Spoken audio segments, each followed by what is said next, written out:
Ladies and gentlemen, please take your seat.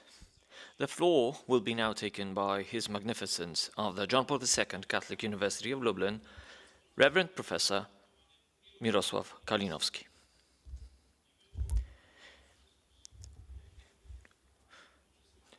Welcome everyone as we gather here at our auditorium of the John Paul II Catholic University of Lublin for a solemn meeting of the Senate, during which we share the joy of conferring the title of honorary doctorate to Professor Carl Anderson. Professor, wholehearted welcome. Let me also extend an equally warm welcome to Professor's wife, Madame Dorian Anderson.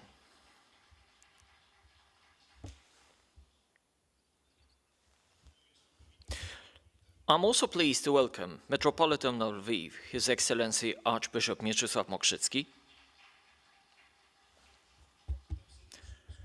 Bishop of Toruń, His Excellency Bishop Wiesław Śmigiel, the laudator of today's doctoral celebrations, the Auxiliary Bishop of the Archdiocese of Lublin, His Excellency Bishop Adam Bab. We don't have our Chancellor with us because he has a separate celebrations, because he takes part in celebrations in Kraków, and our great Chancellor represents our community in Kraków. I'm honored and pleased with the presence of Secretary of State at the Ministry of Sport and Tourism, Mr. Andrzej Gut-Mostowy, Deputy Marshal of the Lubelskie Voivodeship, Mr. Bartłomiej Bałaban,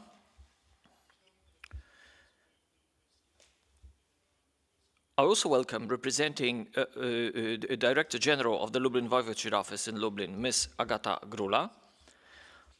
I greatly appreciate the presence of the representatives of the academia, particularly in the persons of representing the University of Life Sciences in Lublin, Vice Rector for Science and International Relations, Professor Bartosz Sołowiej, Vice President of the Lublin Scientific Society, Professor Tomasz Gruszecki,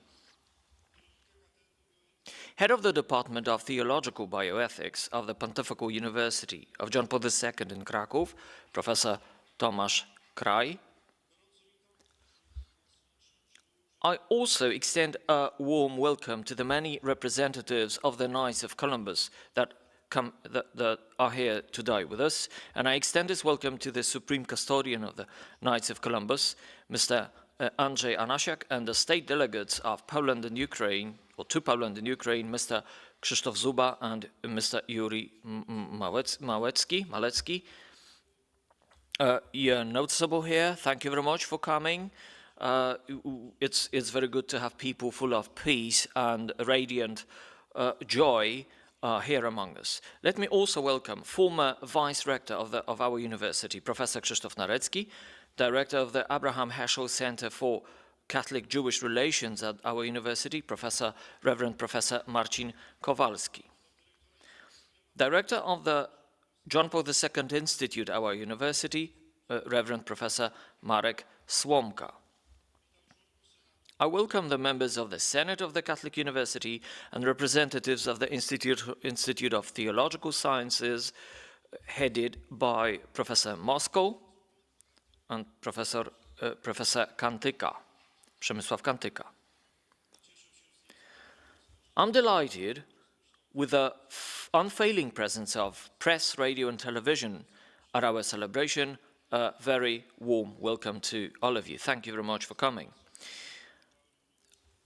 I would like to extend a warm welcome to all of you here, present here at the University Auditorium, but also those who are accompanying us via webcast. The person, Carl Anderson, former Supreme Knight of the Knights of Columbus, is a unique and significant for our university and for the entire church in Poland and in the world, and in a way for me personally.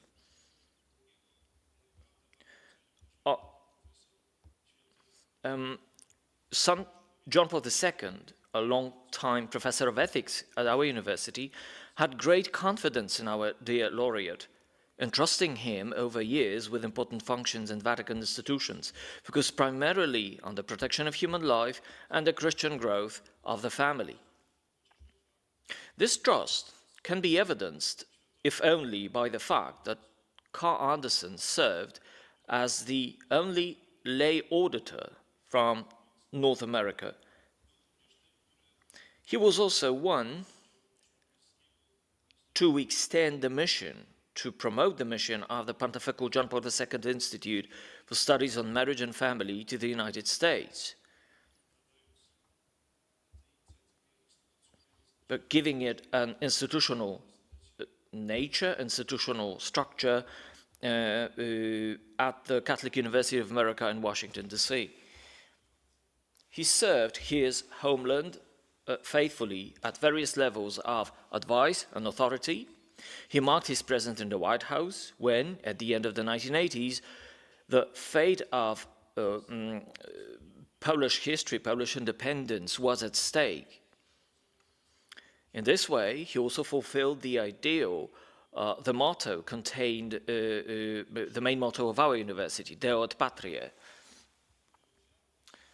The Church in Poland will never forget his commitment to dedicatedly working with the bishops of Krakow with a humble determination, initiated and developed the work of the Order of the Knights of Columbus in Poland. Elected to serve as the Supreme Knight in the year of the Great Jubilee, he tirelessly performed the function for over 2 decades marked by many global crises in universal history, in which God's care for the order, God's providence, as well as his leadership skills were revealed. Suffice it to say that during his leadership, the Order of the Knights of Columbus set ever-growing records in charitable activities. His service can be said to have culminated with the beatification of the servant of God, Father Michael McGivney, founder of the order, although the celebrations were overshadowed by the global pandemic. In Poland, the Order of the Knights of Columbus has been prophetically pursuing its mission to engage laymen in the life of the Church. The ongoing Synod of Synodality puts an even stronger emphasis on the need to do so and inquires into potential responses in the social, professional, and family life of women and men called to holiness. A few weeks ago, Wanda Płutawska, a friend of St. John Paul II, and similarly Bishop Kazimierz Majdański, they went through the abominable hell of the German Nazi concentration camps. It was probably there that they both experienced the truth for which they witnessed how people were giving their lives, and that and they lived the truth that no one is never entitled to deprive any other person of their life.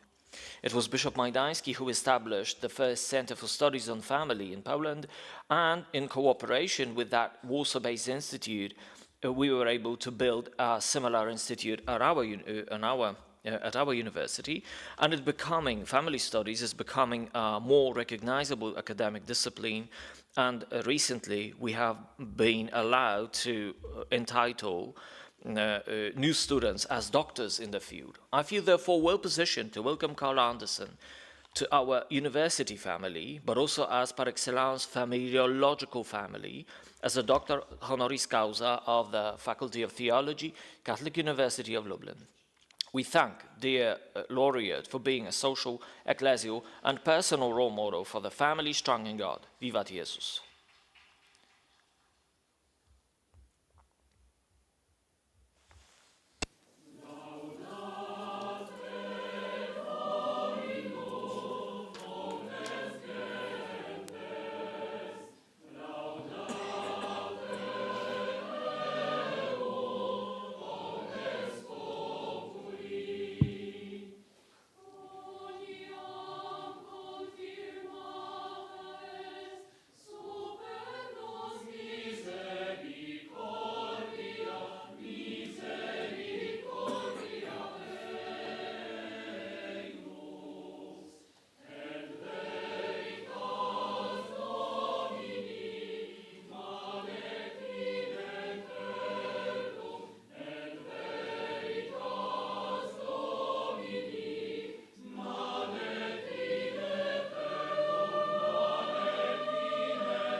kindly ask to read the resolution of the Senate of the Catholic University by a Vice Rector of Education for Education, Professor Ewa Trzaskowska. The resolution of the Senate of the John Paul II Catholic University of Lublin, 29th of June 2023, on awarding the degree honoris causa of call to Professor Carl Albert Anderson. Pursuant to legal regulations in Poland regulating higher education and other related acts, also those within the Statute of Call, the Senate of the John Paul II Catholic University of Lublin, at the request of the Dean of the Faculty of Theology, and having regard of a positive opinion of the Council of the Institute of Theology, having consulted the chapter of honorary titles, medals, and decorations, hereby awards the degree honoris causa, Doctor of honoris causa, of the John Paul II Catholic University of Lublin to Professor Carl Albert Anderson. By awarding the degree, the John Paul II Catholic University of Lublin wishes to express its highest esteem and regard for the attainments of Professor Carl Albert Anderson, in particular for the development of the charitable activities of the Order of Knights of Columbus, promotion of the teachings and legacy of St. John Paul II, and advancement of the civilization of life. Signed by the Rector of Catholic University of Lublin, Reverend Professor Mirosław Kalinowski.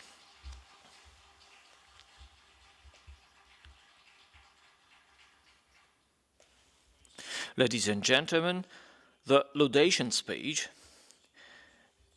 is prepared and will be delivered by His Excellency Bishop Professor Wiesław Śmigiel. And obviously, it's not a coincidence because our speaker now is head of the Bishop Conference for Family. I mentioned some ideas, but it's worth repeating, so not much of a problem. Dear Laureate, Excellencies, Your Magnificence, illustrious Senate of the John Paul II Catholic University of Lublin, members of the respected university community, distinguished guests. It's with great satisfaction that I accepted the task to deliver a laudation in honor with Mr. Carl Albert Anderson, although I'm aware that he has received so much written and spoken praise that it would perhaps require a large book to contain. Therefore, as the chairman of the Council for the Family of the Polish Bishops' Conference and a Knight of Columbus, which I'm proud of, I will focus only on selected matters which, in my opinion, are crucial for the condition of contemporary civilization and of Christianity. So, I want to address matters of the civilization of life and love, as mentioned by Reverend Professor Kalinowski, and the promotion of the family of charity activities. The course of history is set under the influence of many factors. Some of those are completely independent of human decisions and actions. But from time to time, however, there emerge charismatic people who can change the reality in which people live, civilization live. And as believers, we understand this as the work of God's providence. These outstanding people are capable of recognizing the talents they have received and courageously put them into practice and share the outcomes. And in my opinion, Carl Anderson, for many years Supreme Knight of the Knights of Columbus, is such a person. One very generously gifted by the Creator and called to perform consequential assignments. I believe he has been given those 5 talents which he has multiplied by serving God and people. Carl Albert Anderson was born on 27th of February 1951, is a Catholic who pursues his vocation in an exemplary manner. He is a husband, father, and grandfather who puts family first. Then here's a brilliant Catholic intellectual, a lawyer, human rights defender, and a charismatic leader who, as the 13th Supreme Knight of the Knights of Columbus, between 2000 and 2021, led the order to flourish. Finally, here's a faithful, humble, and brave son of the Catholic Church, who, through the testimony of his life, public, scholarly activities, teaching, and literary actions, literary works, has contributed to building the civilization of life and love. Professor Anderson graduated from Seattle University and went on to be then awarded master's degree in law from the University of Denver. He is an attorney and is admitted to practice before the Supreme Court of the United States. As mentioned by his magnificent rector, in the years 1983-1987, he worked in the office of the President of the United States, Ronald Reagan, where he served as a special assistant to the President and acting director of the White House Office for Public Liaison. Following his work at the White House, Anderson served for nearly a decade as a member of the United States Commission on Civil Rights. Between 1983 and 1998, Carl Anderson taught as a visiting professor at the Pontifical John Paul II Institute for Studies on Marriage and Family at the Pontifical Lateran University in Rome. In 1988, he became the founding vice president and the first dean of the Washington, D.C. filial branch of the Institute, now located at the Catholic University of America. The beginning of Carl Anderson's public activity coincided with rapid civilizational changes in the United States and around the world. The Vietnam War, the moral revolution of the 1960s, moral and religious individualization, as well as aggressive secularization, especially among intellectual and opinion communities, along with the rise of consumerism, significantly influenced the hierarchies of values and lifestyles in societies. Confusion and instability arose also in epistemologies.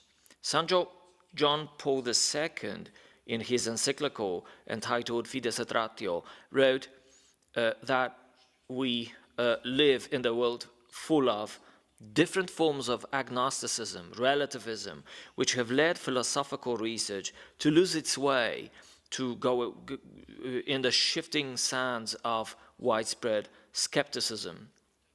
A legitimate plurality of positions has yielded to an undifferentiated pluralism based on the assumption that all positions are equally valid, which is one of today's most widespread symptoms of the lack of confidence in truth.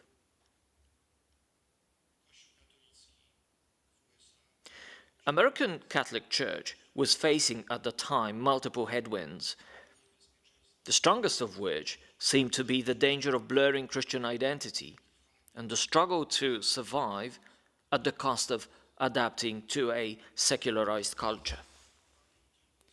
This was a complicated and difficult situation in which did not allow or did not let Carl Anderson to succumb to defeatistic position, but took up the task of Christian apologetic approach.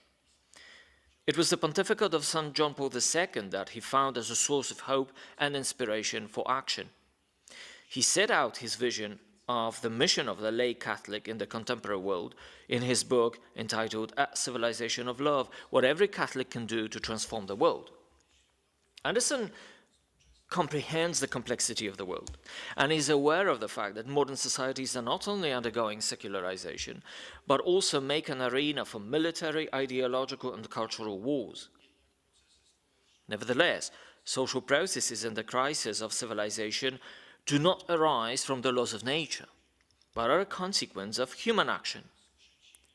Therefore, Anderson opposes a heresy of historicism, of a historical determinism, understood in this way, and believes that the greatest dangers but also opportunities and hopes lie in the attitude of undertaken by Christians themselves.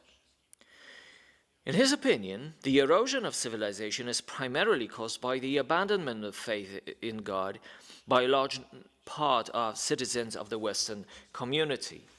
In this situation, it's a duty of every Catholic to bear witness to faith and, to the best of their abilities, oppose these trends which are unfavorable to Western civilization.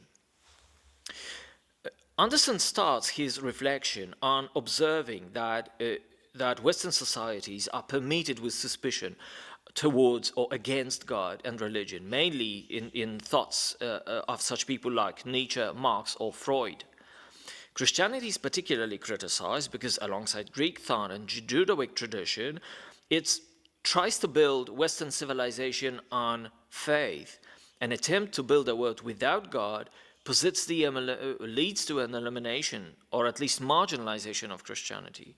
Moreover, criticism of Christianity is largely based on the belief that religion is done away with, or at least significantly dwindles its power and limits human freedom. That is why the secularization, the topic or the notion of secularization, so is eagerly promoted. Very often we talk about contemporary Western societies in terms of their being de-Christianized, de-churched, or even neo-pagan. However, we must remember that these are not inevitable, deterministic processes, and a multitude of variables need to be taken into account.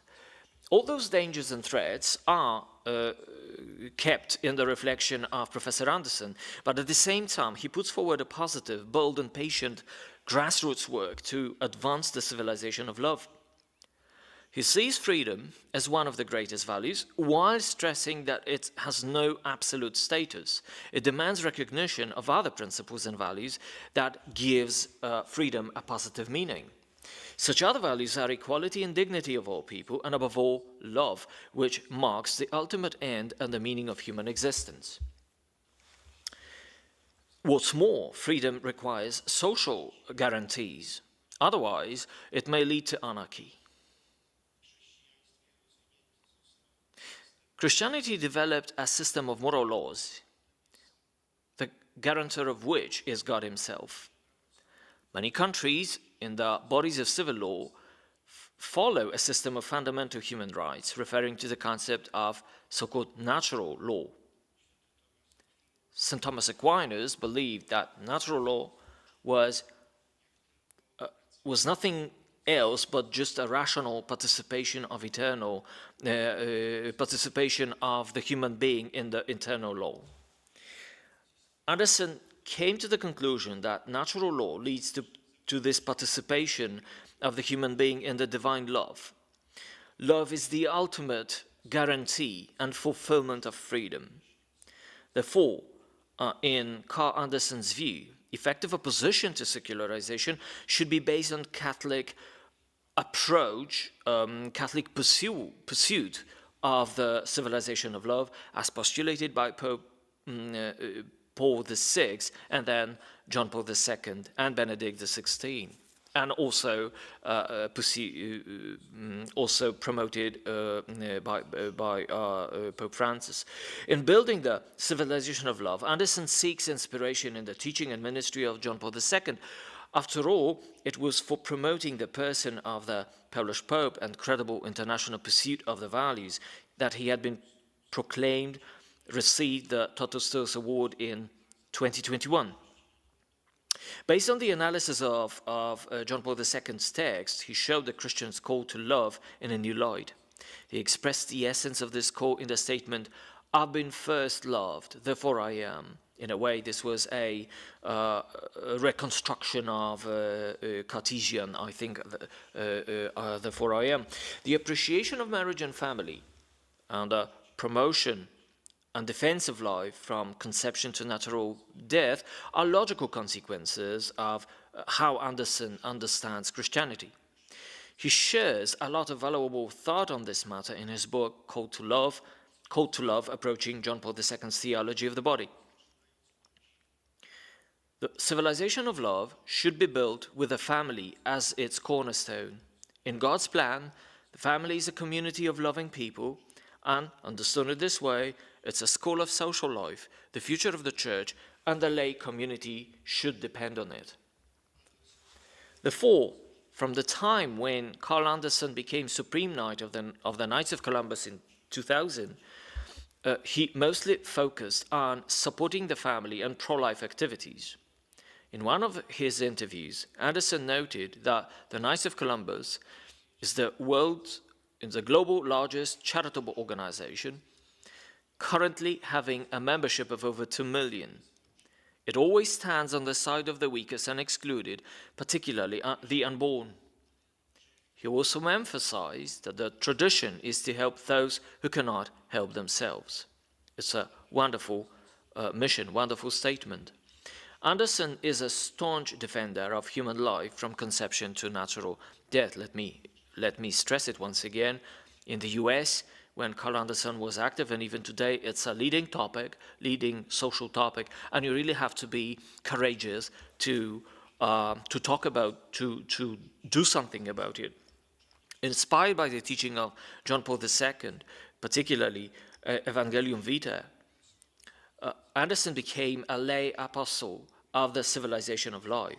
He believed that a huge responsibility in this respect rests with Catholic politicians, who should courageously stand up for fundamental values and, above all, the right to life. Thanks to Carl Anderson's commitment to the promotion of the family, it was possible to complete a range of initiatives in the United States that helped bring the traditional theology of marriage and family to make it closer, to put it closer to modern people. He has popularized John Paul II's theology of the body and contributed to making the vision of the domestic church a recognizable reality in the US. Carl Anderson, as a doctor of legal sciences, became a member of the bar of the District of Columbia and admitted to practice law before the Supreme Court of the United States. He has always spoken out strongly on legal amendments to affirm and uphold the rights to life. He criticized the reasoning for the notorious 1973 judgment, Roe versus Wade, which allowed abortion up to 24th week of pregnancy. A majority opinion stated that the Supreme Court need not resolve the difficult question of when life begins, when those trained in the respective disciplines of medicine, philosophy, and theology are unable to arrive at any consensus. So basically, it was a step back from a clear position on that. Anderson provided medical and legal arguments and philosophical that challenged this reasoning of the court as untrue. He emphasized that this falsehood on the beginning of human life is systematic or systemic and can be observed in many regions of the world. He has repeatedly and boldly spoken out in the public debate against the so-called right to abortion. In doing so, he compiled a broad set of arguments that has been since used by defenders of life around the world. One can say that an outcome of the commitment of Anderson himself, of course of many other people in the United States, led to the overturn of the judgment mentioned before, and which had been enforced before as a precedent. Anderson is not only a theoretician, let me stress it very strongly. He is a practitioner, and together with his wife, Dorian, they have 5 children and 8 grandchildren. And in his book, A Civilization of Love, Anderson describes a pivotal family event. A few years before the publication of the encyclical Evangelium Vitae, together with his wife, they welcomed a friend's daughter in their home after she became pregnant just after graduating from high school. She did not want to have an abortion, but she was unable to face the pressure, peer pressure, friends' pressure, various circles who encouraged her to change her mind and to take abortion. Anderson recalls that he and his wife and him invited the woman to their home to live with them. They surrounded her with love, accompanied her in difficult times and gave her a sense of security so that she could give birth to her child while feeling at home, and thus they saved a human life. Now, whoever saves a life, it's saving the lives of all men. One can say that Anderson is a man of faith, looking up to heaven as he always sees the prospect of eternal life.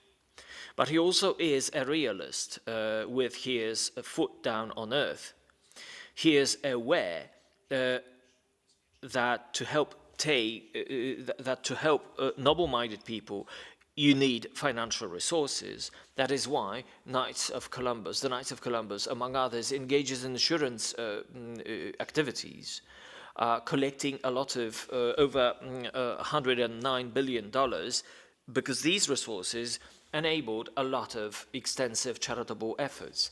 The Knights of Columbus, under the leadership of Carl Anderson, let me just mention a number of charitable initiatives.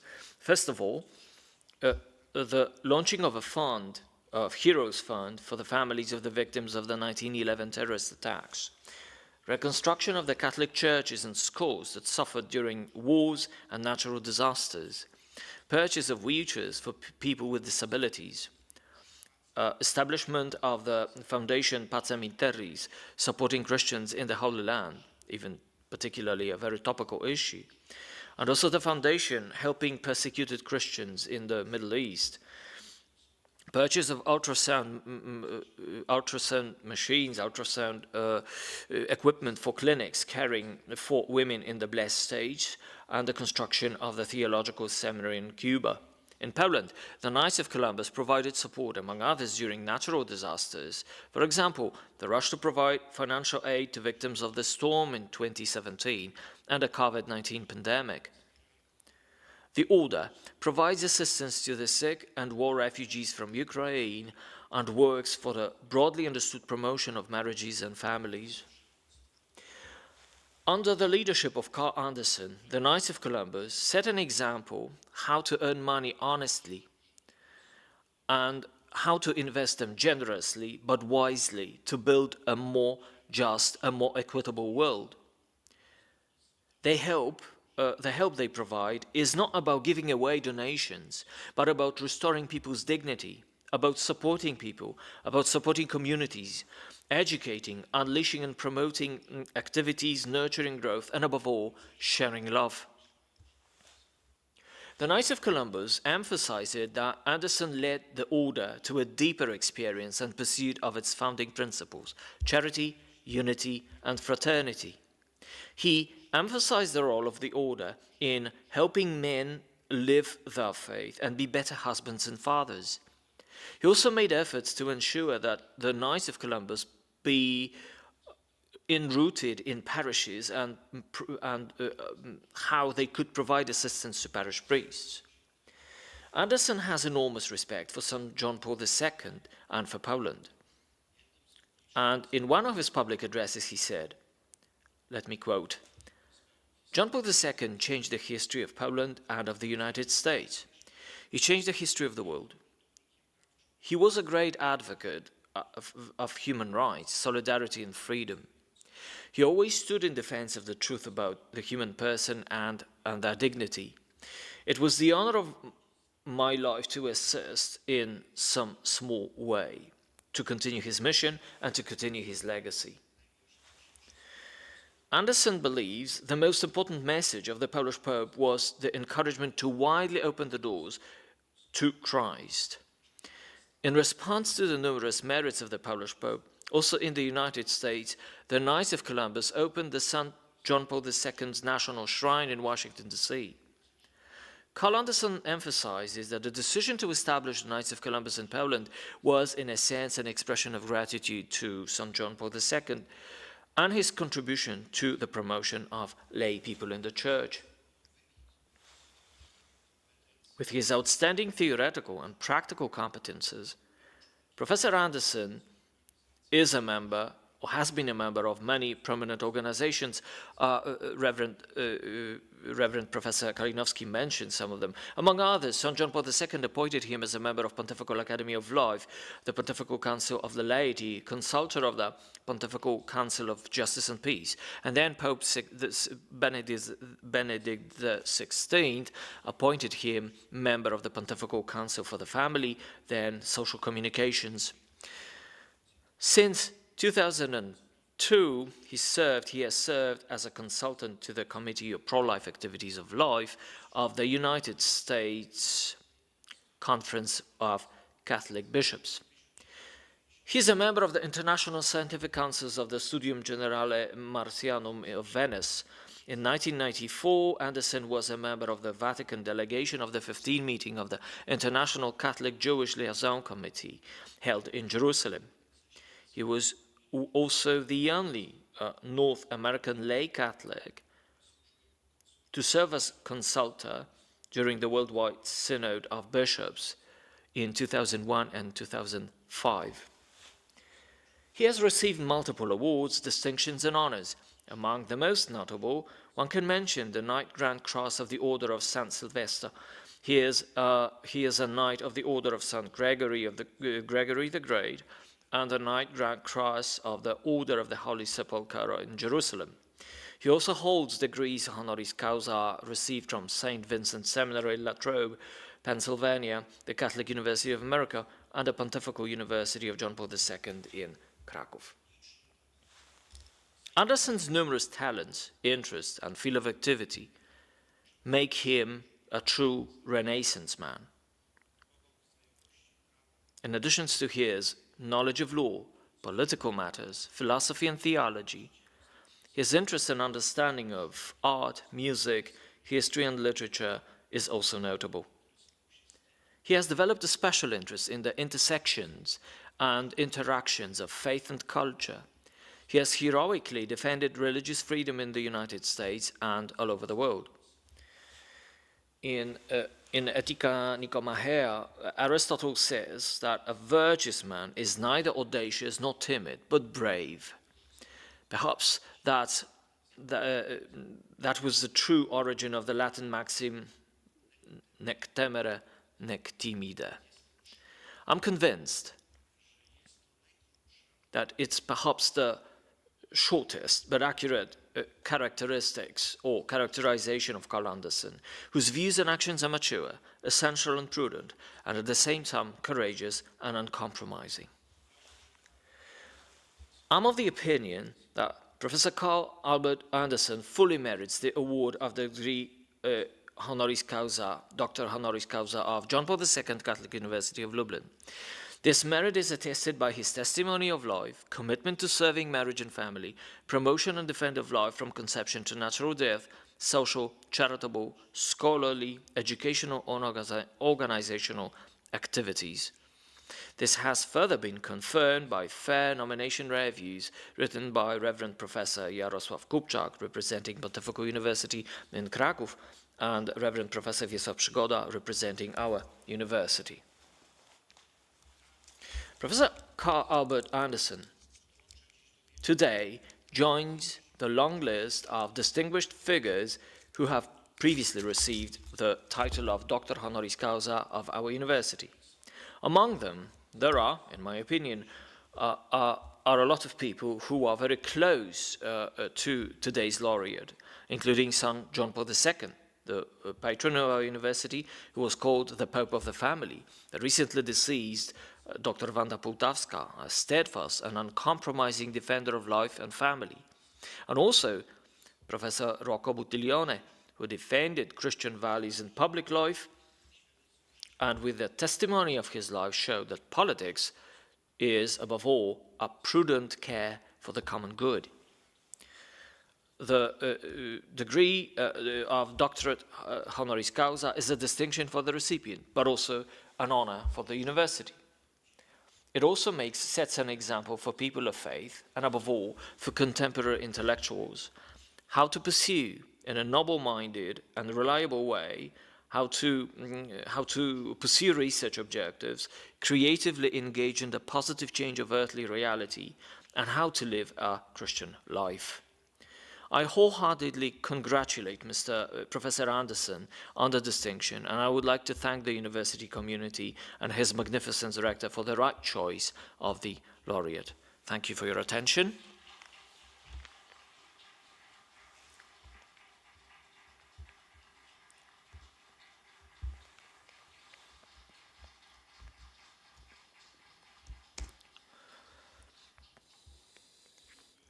Many thanks for these laudation. Those last words are particularly highlighting the right choice. I would say that I also would like to thank the Senate for the good choice of the laudator.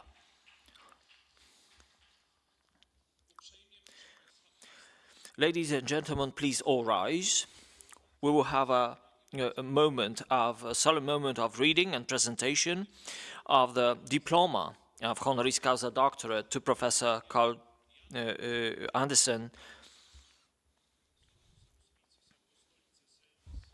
Nec non serenissime rei publice Polonorum, nos Miroslavus Kalinowski, sacre theologie doctor habilitatus, sacre theologie studiorum professor, in Catholica Universitate Lublinensi professor ordinarius, eiusdenque hoc tempore rector magnificus. Premislaus Cantica, sacre theologie doctor habilitatus, sacre theologie studiorum professor, in Catholica Universitate Lublinensi professor ordinarius, ac facultatis theologiae hoc tempore decanus spectabilis. Wieslaus Schmigel, episcopus Toruniensis, sacre theologie doctor habilitatus, promotor rite constitutus. In clarissimum Dominum Carolum Albertum Anderson, professorem egregium virum dignissimum ordinis equitum Columbi supremum equitem tertium et decimum, virum iustissimum et honestissimum, qui de opera et sedulitate tum rebus publicis et ecclesiasticis, tum sociali et caritative actioni prestita optime meruit, qui ad defendam vitam hominum, presertim nondum natorum agretorum senum impeditorum, nec non ac ad doctrinam et hereditatem sancti Ioannis Pauli II promovendam plurimum contulit. E sententia Consilii Institutis Scientiarum Theologicarum, a Senato Academico comprobata, doctoris sacre theologiae honoris causa, nomen et dignitatem, iura et privilegia contulimus, in eiusque rei fidem hoc diploma sigillo maiore, Catholicae Universitatis Lublinensis Ioannis Paulo II, Sacratissimo Cordi Iesu dictate satiendum curavimus. Datum Lublinie, di octavo mensis decembris, anno Domini bis millesimo vicesimo tertio. Rector Miroslavus Kalinowski, decanus Premislaus Cantica, promotor Wieslaus Schmigel.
Please take your seat.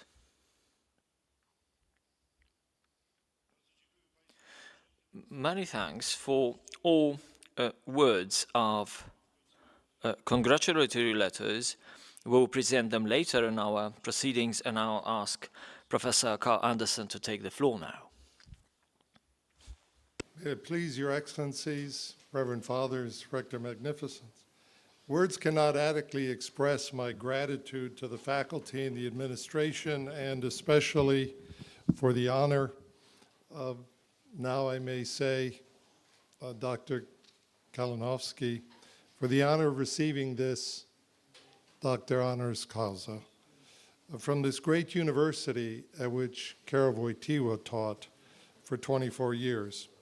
It is also very meaningful for me that we are here together this year when the John Paul II Institute for Studies on Marriage and Family in Washington, D.C. has published 2 volumes, the first 2 volumes, in the critical edition of the collected works of Karol Wojtyła. The first volume is Person and Act, and the second volume is entitled The Lublin Lectures and Essays on Max Scheler.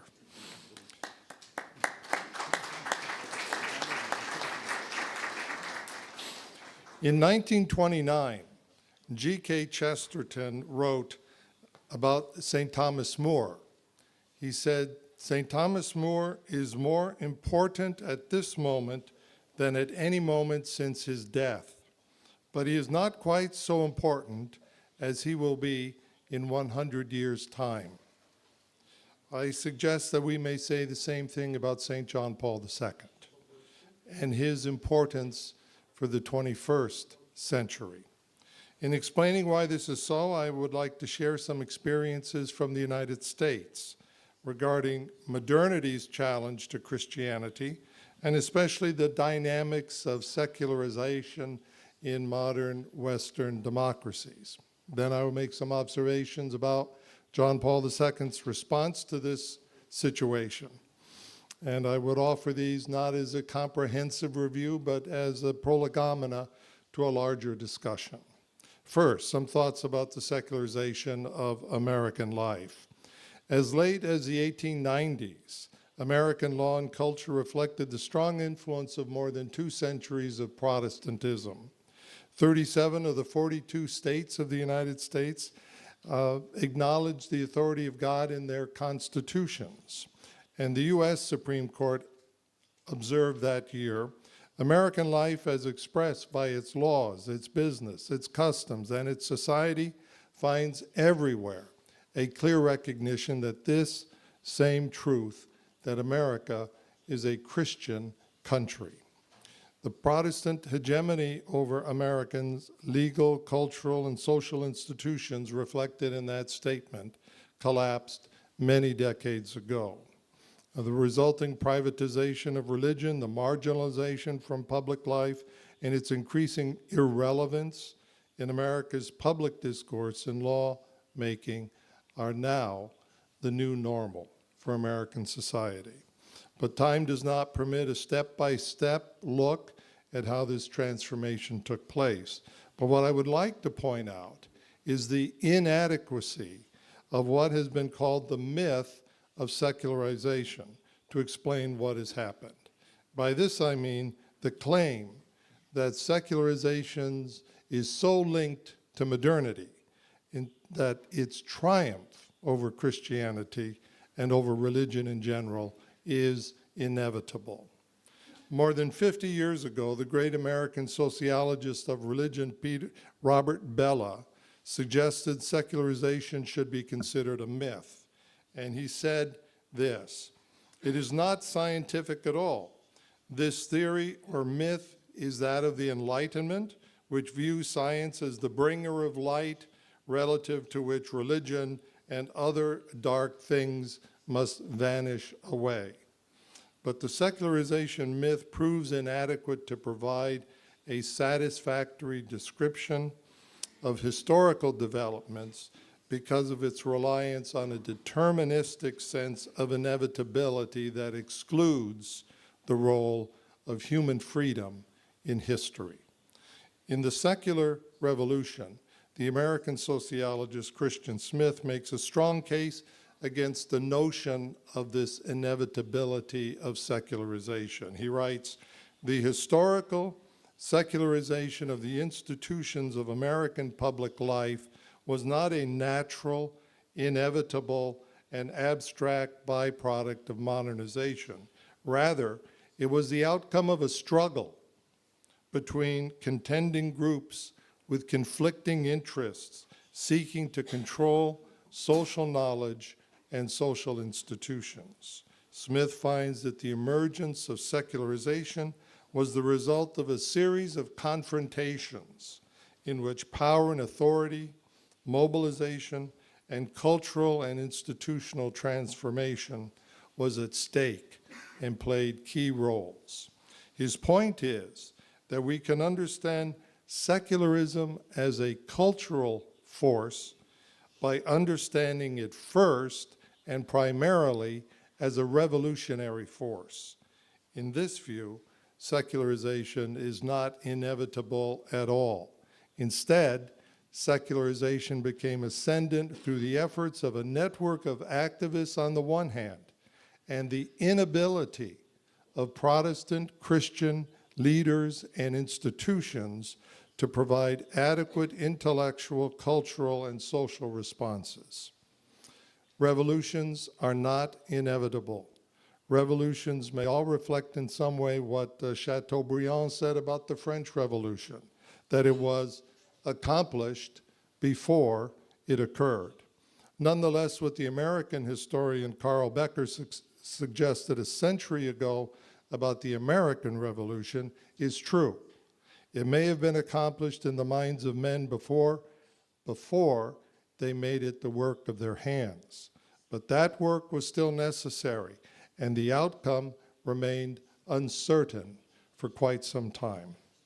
The assumption of inevitability is one of modernity's most consequential applications of Sun Tzu's famous admonition that the supreme art of war is to subdue one's enemy without fighting.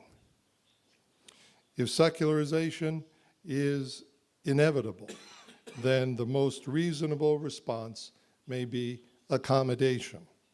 But what is not inevitable can be resisted, and what can be resisted can be stopped. But historically, revolutions are not stopped by the reaffirmation of a status quo that has already been significantly weakened. Revolutions are stopped by something that has greater power to inspire than does the revolutionary idea. Chateaubriand's perception that revolutions are accomplished before they occur helps us better understand the observation of American Peter Berger, an ethnically Jewish Lutheran pastor, that the Christian tradition carries the seeds of secularization within itself. These seeds included, to a large extent, American Protestantism's tendency to relativize truth, subjectivize knowledge, and secularize morality. This proved true in a double sense. First, these tendencies provided a fertile soil for the growth of secularism, and second, to the extent that these elements in secularism mimicked tendencies in Protestantism, these similarities masked the threat of secularization until it was well advanced in America. American biblical Protestantism was very different from the more magisterial Protestantism existing at the time throughout Europe. American Puritans and their English counterparts wanted to purify Protestantism from the vestiges of Catholicism. They wanted to practice a pure Christianity.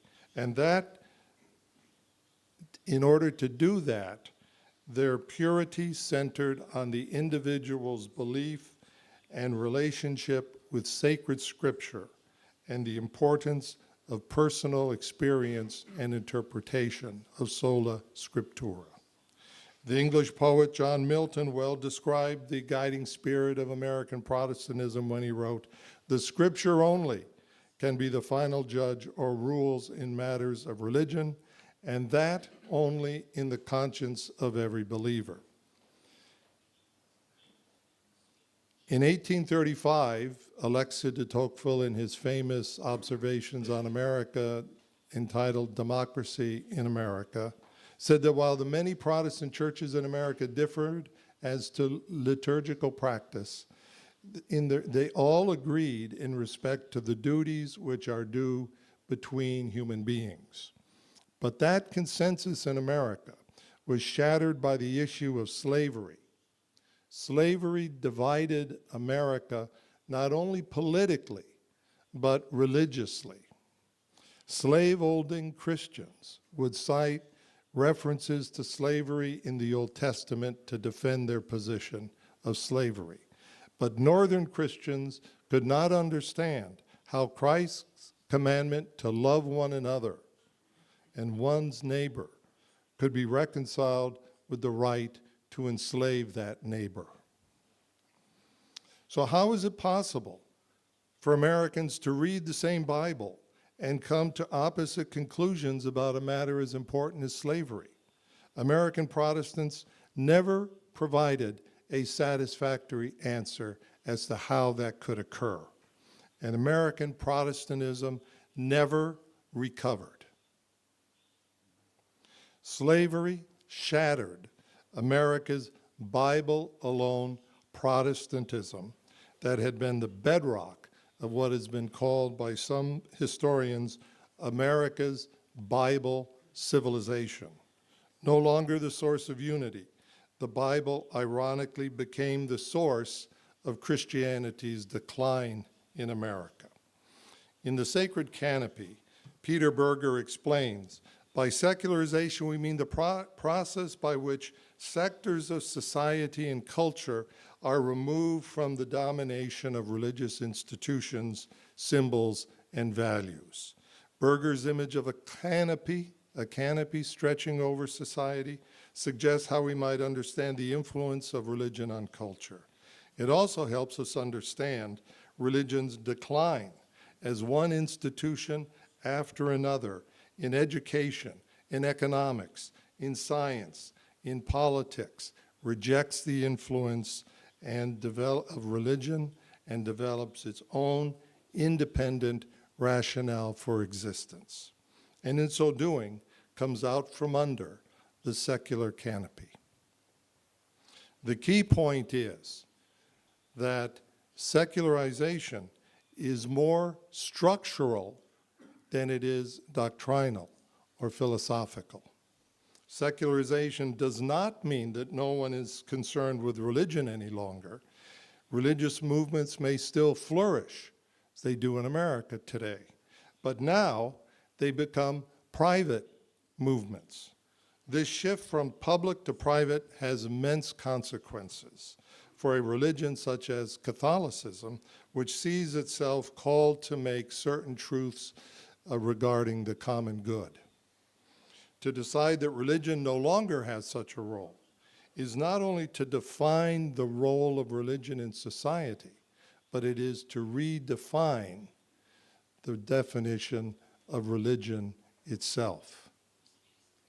The practical effect of denying a public role to religion is to redefine religion so that it may fit more squarely within the Protestant model, especially in regard to relativizing truth, subjectivizing morality, and secularizing knowledge. Now, secularization is often viewed as a challenge from outside of religion.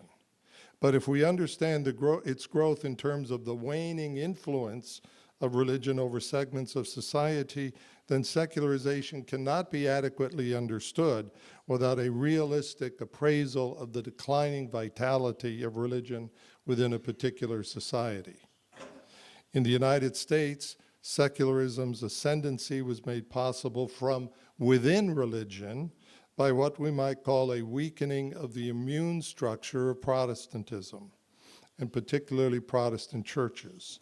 Those communities were weakened not only by debates about slavery, but by how religious life itself increasingly came to be understood and experienced.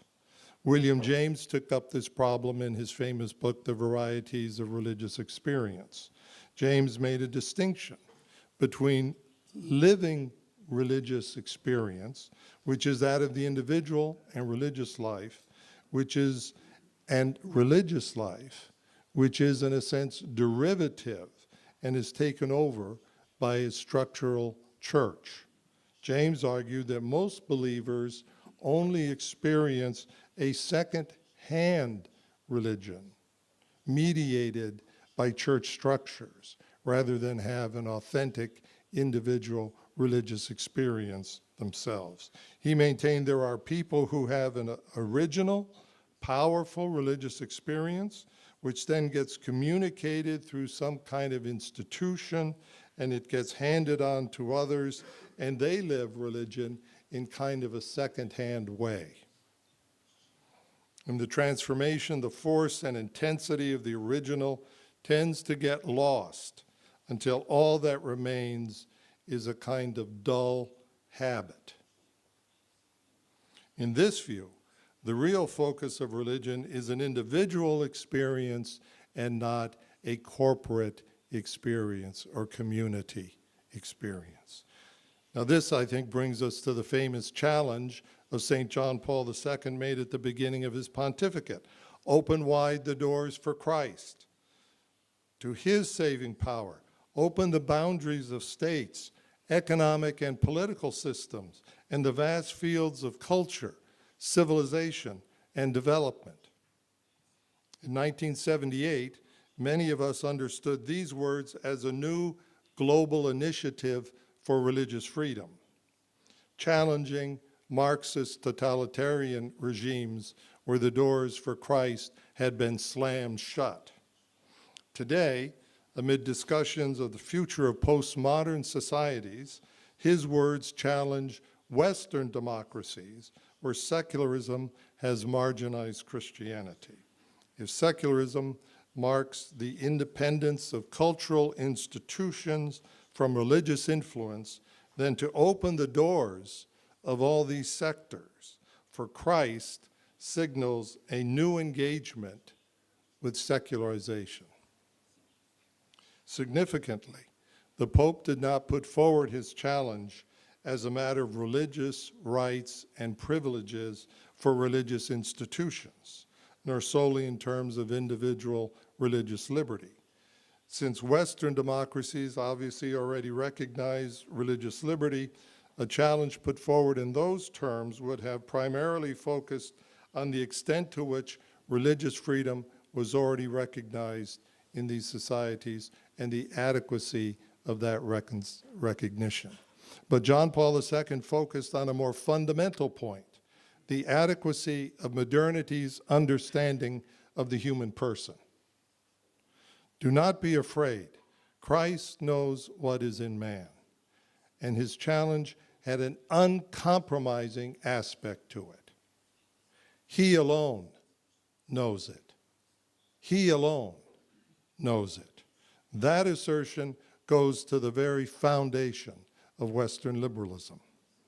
From the outset of his pontificate, John Paul II challenged modernity not only on the question of freedom, but on the question of freedom's relationship to the truth about the human person, understood from the standpoint of a Christocentric anthropology. That anthropology was drawn from the Second Vatican Council's Gaudium et Spes, especially numbers 22 and 24. The truth is that only in the mystery of the incarnate Word does the mystery of man take on light. Christ, the new Adam, fully reveals man to himself and brings to light his most high calling. This proclamation is central not only to John Paul II's theology, but central to his entire pontifical mission. And as he wrote in Fides and Ratio, quote, "It serves as one of the constant reference points of my teaching." It is cited in a significant way in nearly every one of his encyclicals. And on this pillar, John Paul II develops his Christocentric anthropology of human love. He writes in Redemptor hominus. Man cannot live without love. He remains a being that is incomprehensible for himself. His life is senseless if love is not revealed to him, if he does not experience it and make it his own, if he does not participate intimately in it. This, he writes, is why Christ, the Redeemer, fully reveals man to himself. This is why. John Paul II sees the integration of Christology and anthropology as central to the teaching of the Second Vatican Council and therefore central to his pontificate. And because of this anthropology, John Paul II was able to speak of a culture of life and a civilization of love. Those who argue that the Second Vatican Council should be understood as having brought about a reconciliation between Catholicism and modernity, based primarily upon an American reading of Dignitatis Humanae, have missed the centrality of the Christocentric anthropology of Gaudium et Spes. And that anthropology offers a true opportunity to move past the mythological and atheist anthropologies of Rousseau and Hobbes, Locke, Kant, Hegel, Marx, and Nietzsche. We may speak of our era as postmodern. We may have a firm sense of what our society, what our era no longer is, and why the philosophers of the 18th and 19th centuries may no longer persuade us. But what is ahead of us is not yet clear. John Paul II dares to suggest our future should be influenced by Christ and not defined by his rejection. If the 20th century marked a great struggle with the totalitarian state, then the 21st century may be marked by a great struggle for the future of the liberal state. Throughout his papacy, John Paul II challenged modern secular culture. There are many parallels here with the critique of classical Roman culture made by the early church fathers. And history may regard St. John Paul II as having done something like what was accomplished by St. Augustine, having proposed a visionary path for the church as she navigates the future during the decline of one epoch before a new one has yet to emerge. Christopher Dawson reminded us that religion and culture can both be understood as phenomena that seek to encompass the whole way of life of a people. In pre-modern Christian societies, there was very little that did not fall within the province of religion. In those societies, religion was embedded in the political and social fabric of the community and was integral and inseparable from everything else. Historically, Catholicism is claimed to encompass in the same way that whole way of life of a people.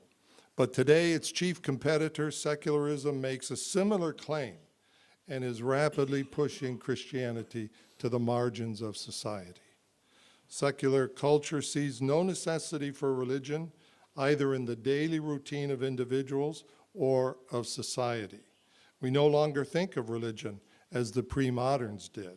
We no longer think of religion as a way of life in the whole sense for an entire people, but as one choice under the new canopy of a secular culture.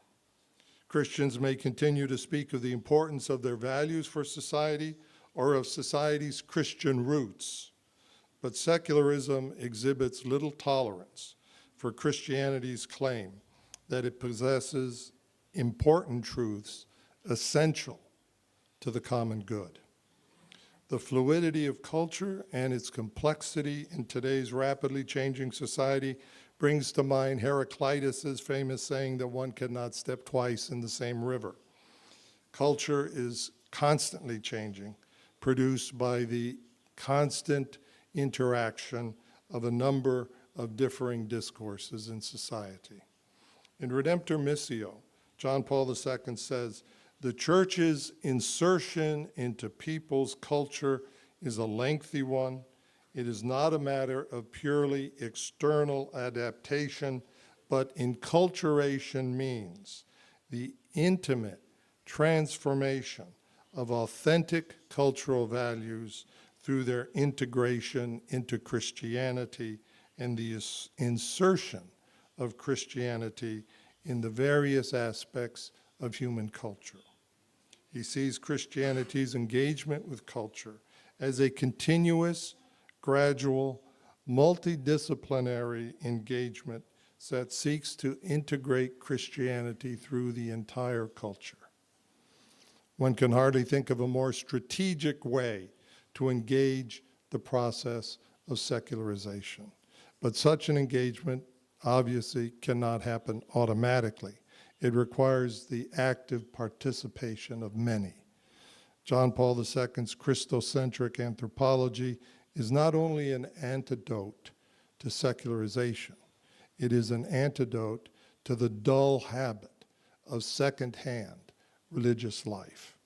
John Paul II's theology of love is not an academic exercise, but functions at the core of Christian life, of what it means to open wide the doors for Christ in the heart of every believer. This is the inescapable theme of every one of St. John Paul II's World Youth Day messages. It is the heart of those messages. His World Youth Day pilgrimages are examples par excellence of a confident, evangelizing Catholicism, and not of a second-hand, dull religion. Those pilgrimages suggest something more, that a Christ-centered understanding of the person and a culture of life and love built upon it can inspire a future generation and can provide a unifying principle for the future of society. Why should secularism be the endpoint of history? The last time people put their faith in a non-Christian endpoint of history and sought to sweep away religion, family, and natural law, it did not end very well. Do not Catholics today have something greater to add to history than the gradual accommodating of Christianity to the logic of secularism? In a profound meditation on the Christian sense of history written by Romano Guardini during the years John Paul II was teaching at this institution, he wrote that the history's ultimate meaning will be recognized only in the decision for or against Christ. He wrote, "Christians will be forced to face a society in which the ultimate aims of all aims will be to prove that existence without Christ is possible. But even more than that, Christians will confront the proposition that Christ is the enemy of existence, which can be realized only when all Christian values are destroyed." In Poland, John Paul II once said that Christ will not cease to be for us an open book for the future. History will judge whether he was correct. For 2 centuries, Poles have been inspired by the image of Poland as the Christ of nations. But perhaps Adam Mickiewicz claimed too much. Perhaps no nation should boast that it is the Christ of nations. Perhaps what he wrote later is closer to the truth. It is not for you to learn civilization from foreigners, but it is for you to teach them civilization. You are among the foreigners, he continued, like the apostles among the idolaters. Now we know, as the Polish people have always remembered that the idea of the end of history is not an ism, but a person. Perhaps today, it is even too much to say that any nation can be an apostle. But at least we may say this with confidence, that this nation produced a successor of the apostles who led a continent to freedom and who sought to teach the nations civilization, a civilization of love, and that there were many of us who were with him in that effort. Thank you very much.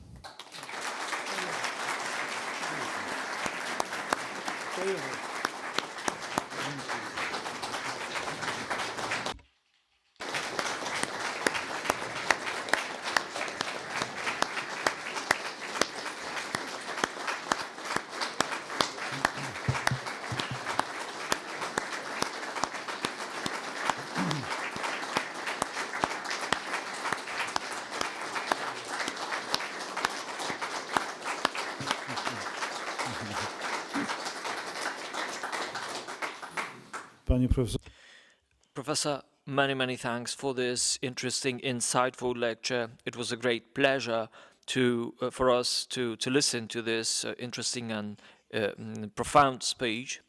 Let me also mention that it gives me great pleasure to inform you that on the occasion of this today ceremony, there has been a lot of congratulation letters sent to us. And I'm going to list in a second those who sent the congratulatory letters on this occasion. Mr. David Alton, Baron Alton of Liverpool, His Eminency Cardinal James Harvey, Metropolitan of Kraków, His Eminence Marek Jędraszewski,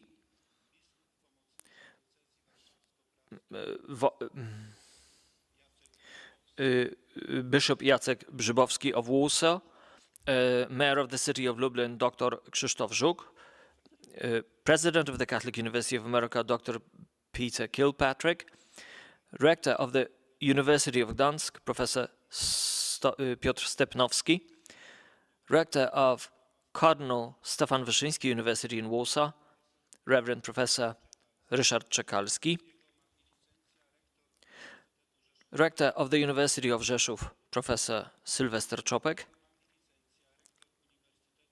Rector of Kazimierz Wielki University in Bydgoszcz, Professor Jacek Woźny, Rector of the Pontifical University of John Paul II in Kraków, Reverend Professor Robert Tyrała,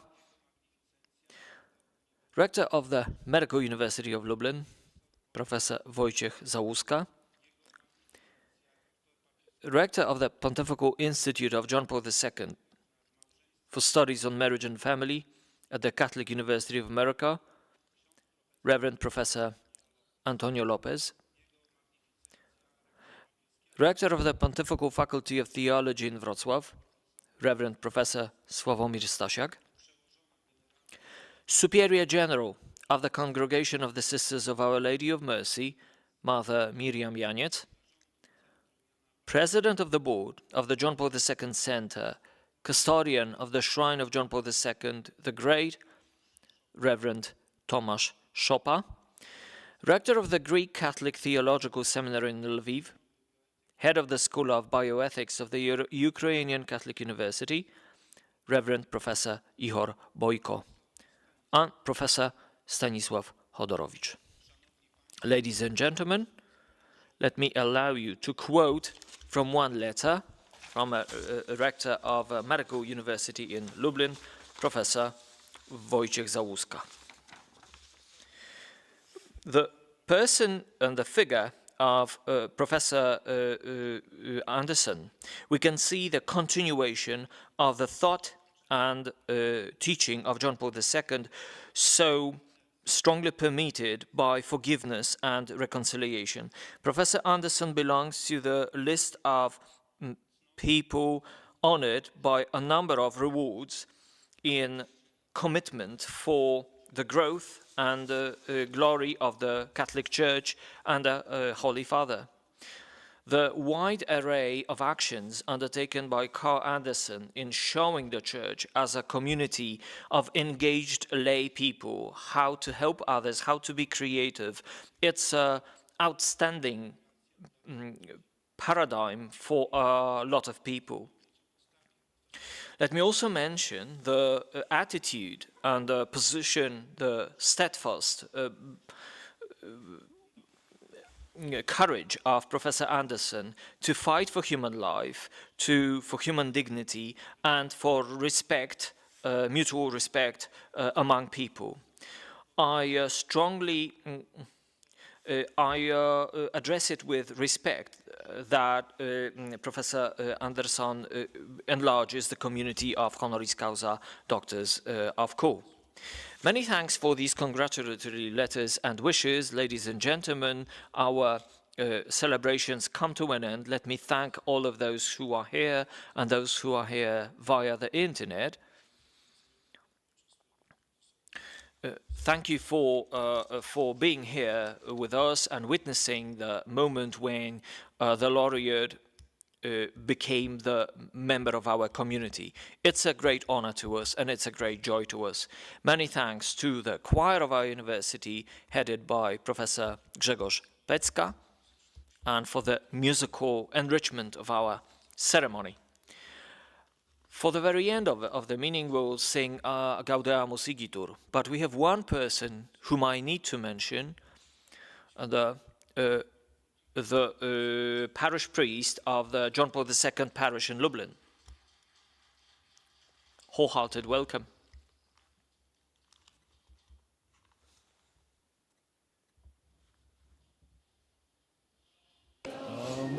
Igitur, Juvenes dum sumus, Gaudeamus Igitur, Juvenes dum sumus, post iucundam juventutem, mos molestam senectutem, nos habemit humus. Nos cabemit humus.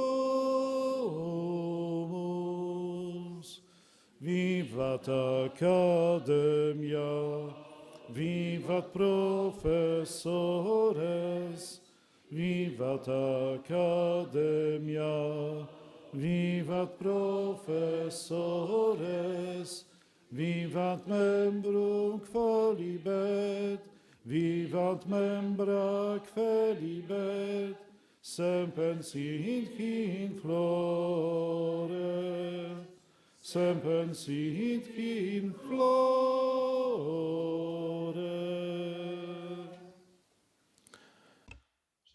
Ladies and gentlemen, the academic procession is being formed. I would like to kindly ask you to remain seated until the Senate has left the auditorium. Thank you very much for your cooperation.